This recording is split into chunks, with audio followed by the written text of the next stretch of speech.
Duha ka mga sakop sa rebelde ang mibalik sa sabakan sa gobyerno didto sa Barangay San Isidro Las Navas, Northern Samar. Ang duha na ila nga sila Anito Labini alias Rex ug Nelson Tafalla Labong alias Jason nga pulos taga Barangay San Isidro. Nakuha gikan kanila ang pipila ka armas, magazines nga may mga bala, anti-personal mine kon APM, bugas, grocery items, material sa paggamit sa APMs, solar panel, unom ka mga Android tablets o mga cellphones, batteries ug uban pa. Gipailawom na sa assessment at debriefing ang duha ka mga rebelde.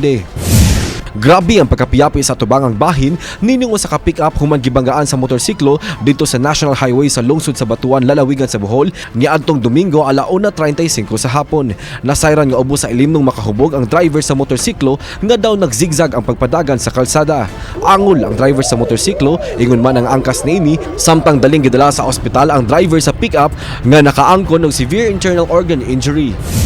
Namatay ang usa ka 60 anyos nga mahan human gikulata sa iyang anak dito sa Purok Saging Sitio Mohon, Barangay Colonia, lungsod sa Tuburan, Cebu niadtong Sabado sa gabi. Ang biktima na ila nga si Jonathan De Asis Ruiz mulupyo sa nahisgotang dapit, samtang ang suspect na ila nga si Jason 27 anyos kinsa nitahan raw usab sa kapulisan. Nasayran nga parehong nakainom og limnong makahubog ang amahan ug anak ug nagkalalis og wala makagwanta ang suspect kay giyawyawan siya sa iyang amahan. Gidapatan niya kini hangtod natumba og napantok ang ulo sa sahog nga nisangpot sa kamatayon sa iyang amahan. Kasong parricide ang gikatakdang ipasaka batok sa suspitsado.